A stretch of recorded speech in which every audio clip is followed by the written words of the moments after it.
আলাইকুম সবাইকে।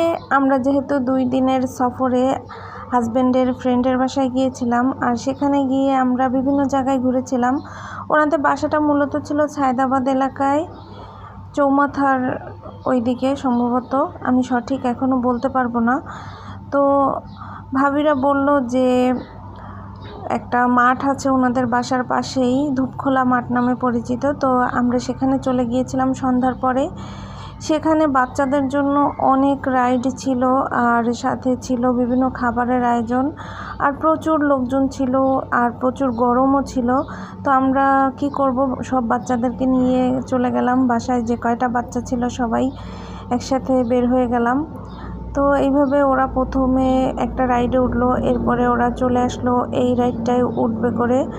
তো এটায় উঠে ওরা বেশ খানিকক্ষণ দুষ্টুমি করছিল, আর চারপাশটায় অনেক মানুষ ছিল, সবাই সিরিয়াল দিয়ে দাঁড়িয়েছিল যে কার বাচ্চা একটু পর পর উঠবে, এরকমভাবে মানে সব মায়েরা ওদেরকে নিয়ে ঘুরছিল। তো এই তো আমাদের বাসার বাচ্চাগুলো এই যে নামছিল। তো ওদেরকে আমরা ভালোভাবে খেলা হয়ে গেলে তারপরে আমরা একটু মাঠের চারপাশটা ঘুরে দেখছিলাম। আর রাত দেখে বেশি ভালো বোঝা যাচ্ছে না, মানে প্রচুর মানুষ ছিল, আর সাথে তো গরম ছিলই। এদিকে আবার দোলনার ব্যবস্থা ছিল, ওরা সবাই লাইন ধরে দাঁড়িয়ে আছে যে দোলনায় উঠবে। তারপরে একে একে সবাই দোলনায় উঠলো। এদিকে আমরা যেখানে বসছিলাম তার পিছনে দেখলাম এভাবে পাঁপড় বিক্রি করছে, তারপরে একটা বাদামের ভ্যান, এই একটা ছিল আইসক্রিমের ভ্যান, আর এদিকটা শরবত ছিল, আর ম্যাক্সিমাম জায়গায় বাচ্চাদের বিভিন্ন ধরনের খেলনা ছিল।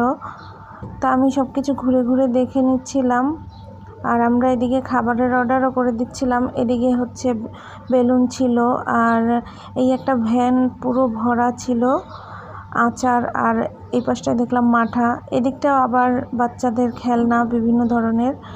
এপাশে জুয়েলারির দোকান ছিল, তো সব মহিলারা এখান থেকে বিভিন্ন ধরনের জুয়েলারি কিনছিল, দেখলাম আমি, আর একটু ভিডিও করে নিলাম চারদিকটা।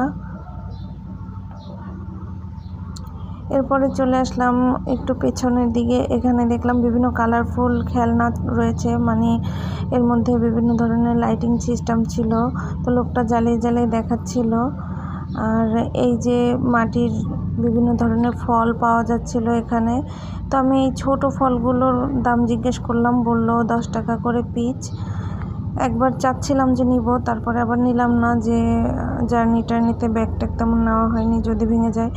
আর এই পাশে দেখলাম এইভাবে কতগুলো সাপগুলো দেখতে খুবই ভালো লাগছিল। তো তারপরে আমি সব কিছু একটু ভিডিও নিয়ে আবার আমরা যেখানে খাবারের অর্ডার দিয়েছিলাম সেখানে চলে আসলাম। দেখলাম খাবার চলে এসেছে, আর আমরা চটপটি নিয়েছিলাম আর হালিম নিয়েছিলাম, কিন্তু চটপটিটা খুবই লবণ হয়েছিল, খেতে ভালো লাগছিল না। আর তারপরে বিল দিতে গিয়ে এভাবে সব কিছু দেখে নিচ্ছিলাম। এখানে অনেক অনেক খাবারের দোকান ছিল, সবাই বেচা বিক্রি নিয়ে ব্যস্ত। তারপরে এই যে আচারের কাছে চলে আসলাম, আচার খেয়ে নিয়েছিলাম আমরা। আর ওরা তো আবারও আইসক্রিম খাবে, ওরা 2 বার আইসক্রিম খাওয়া হয়ে গেছে। তারপরে যেহেতু প্রচণ্ড রোদ, আমরা একটু আর গরম ছিল সারাদিন, তো আমরা একটু ছায়া খুঁজছিলাম।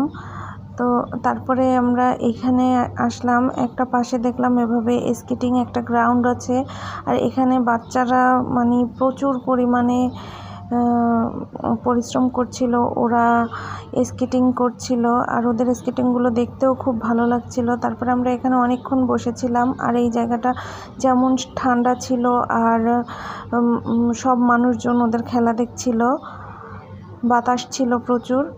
তো আমরা এখানে বসে বসে অনেকক্ষণ ওদের খেলা দেখছিলাম। তো তারপরেই তো আমরা বাসায় চলে গিয়েছিলাম। আজকে এই পর্যন্তই, সবাই ভালো থাকেন।